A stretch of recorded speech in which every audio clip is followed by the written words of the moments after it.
महबूब खान हिंदी फिल्मों के बहुत ही बड़े लेकर हुए हैं। बहुत बड़े स्टार्स के साथ वो फिल्म्स बनाते थे और वो फिल्में जगह जगह धुआंधार बिजनेस करती थी, बहुत नाम कमाती थी, बहुत अच्छी फिल्में होती थी।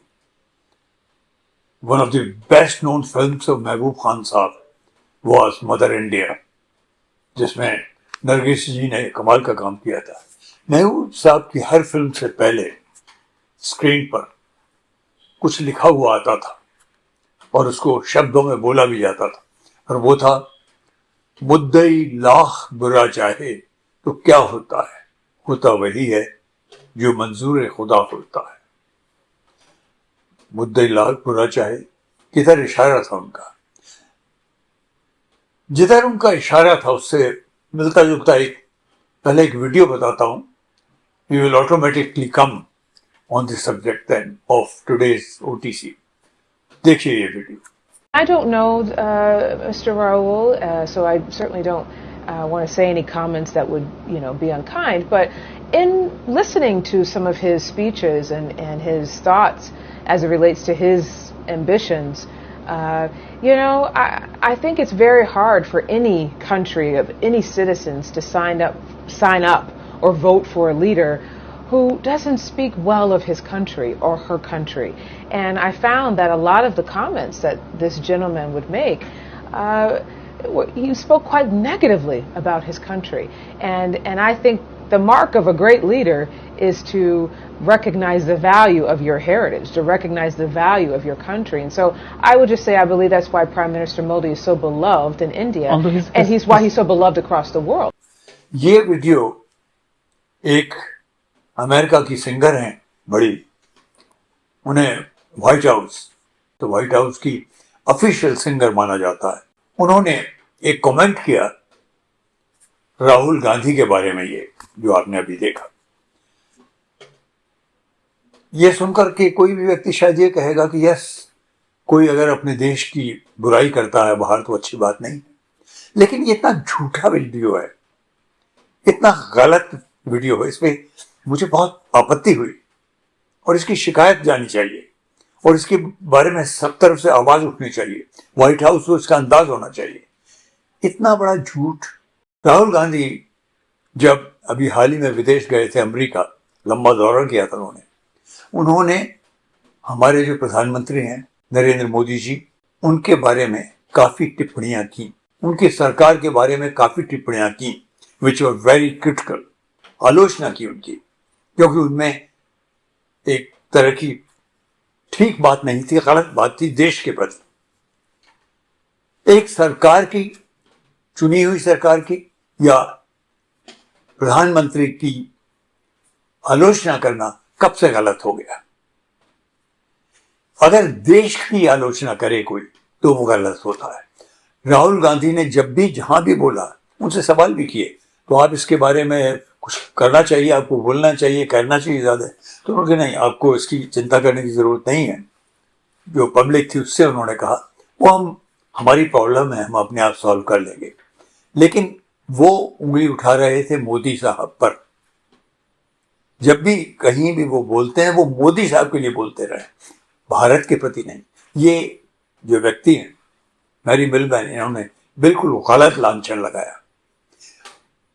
जब 70s के मिडिल में मिसेस गांधी इमरजेंसी लाई थी, तो उस दौरान इमरजेंसी से पहले उनके जो शासन था उनका, उसके क्रिटिसिज्म में बड़े बड़े दौरे किए बड़े बड़े लीडर्स ने। इमरजेंसी आने से पहले जो विपक्ष का सबसे बड़ा चेहरा थे जयप्रकाश नारायण थे, मैंने खुद उनके भाषणों को सुना इंग्लैंड में, क्योंकि मैं वहां तब रहता था। वो खुल करके मिसेस गांधी की बुराई करते थे, सरकार की गलत नीतियों की बुराई करते थे, ऊंच नीच जो हो रही थी उसकी का जिक्र करते थे, जो फर्क भेदभाव आ रहा था गरीबी में और गरीबों और अमीरों के बीच में, उसके ऊपर उंगली उठाते थे।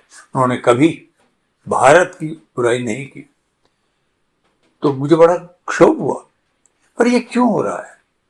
फिर आज की घटना, आज गुजरात हाईकोर्ट ने एक याचिका पर सुनवाई की।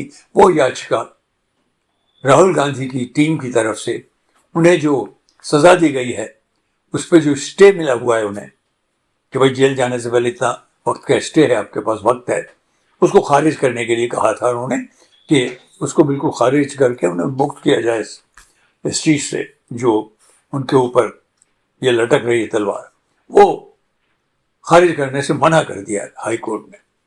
तो सब तरफ प्रचार जैसे कि राहुल गांधी कुछ अपराधी हैं, ये वो, एक मामूली से व्यर्थ के एक इशू के ऊपर जिस तरह से उन्हें घेरा गया है, यह सरकार हमारी घबराई हुई सरकार, कांपती हुई सरकार मोदी जी की, ये भी भूल जाती है इससे राहुल गांधी साहब को फायदा ही होगा, क्योंकि आपने जिस वजह से उनकी संसद से सदस्यता छीनी है, ये 2 साल की सजा उनको दिलवाकर गुजरात में एक छोटी कोर्ट से, और फिर बड़ी कोर्ट भी उसको मानती चली गई, ये सब जानते हैं इसके पीछे क्या गेम था।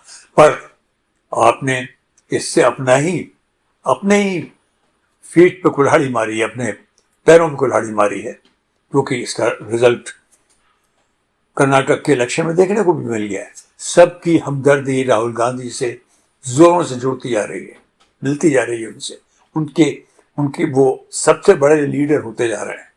जरा आप समझ रहे हैं इससे वो राहुल गांधी चुप हो जाएंगे, अब वो और भी बोलेंगे। मोदी जी अपना दामन संभालिए, अपने दिल के अंदर झांकिए, आप नहीं जानते आप क्या कर रहे हैं, आप देश को तोड़ने की पूरी कोशिश कर रहे हैं क्योंकि आप इनसिक्योर हैं, आपको लगता है वही एक रास्ता है किसी तरह से चुनाव जीतने का। 2024 में आप नहीं कर पाएंगे, आपको विजय नहीं मिलेगी, क्योंकि आप गलत चीज कर रहे हैं, बिल्कुल भावनाओं के साथ खेल रहे हैं लोगों की। सुनिए, जिस चीज की वजह से आपने ये उनके ऊपर तलवार लटकाई है, राहुल गांधी क्या कह रहे हैं, देखिए ये वीडियो। सवाल पूछना मैं बंद नहीं करूंगा। नरेंद्र मोदी जी का अदानी के साथ क्या रिश्ता है और 20,000 करोड़ रुपए किसके हैं, मैं पूछता जाऊंगा, मुझे कोई डर नहीं लगता इन लोगों से। और अगर ये सोचें कि मुझे डिस्क्वालीफाई करके, धमका के, जेल में डाल के मुझे बंद कर सकते, नहीं, मेरी वो हिस्ट्री नहीं है। मैं हिंदुस्तान के लोकतंत्र के लिए लड़ रहा हूं और मैं हिंदुस्तान के लोकतंत्र के लिए लड़ता रहूंगा, किसी चीज से नहीं डरता हूं, यह सच्चाई है। अदानी जी और नरेंद्र मोदी जी के रिश्ते के बारे में डिटेल में बोला। रिश्ता नया नहीं है, रिश्ता पुराना है। जब नरेंद्र मोदी जी गुजरात के सीएम बने थे तब से रिश्ता है और उसके बहुत सारे पब्लिक प्रूफ्स हैं। हवाई जहाज में मैंने फोटो दिखाई, नरेंद्र मोदी जी बड़े कंफर्ट में बैठे हुए थे अपने दोस्त, अपने मित्र के साथ। पार्लियामेंट में मैंने दिखाई। यह सवाल मैंने पूछा। आज सिर्फ ये उद्गार पे आप प्रकट करने थे कि हमारी ये सरकार कितनी घबरा गई है, कितनी गलत कदम उठाती जा रही है। I think the coming days are going to be even more laughable and dangerous both. We have to keep our calm, we have to keep our cool, and we have to have a longer vision about our country. आज OTC में इतना ही।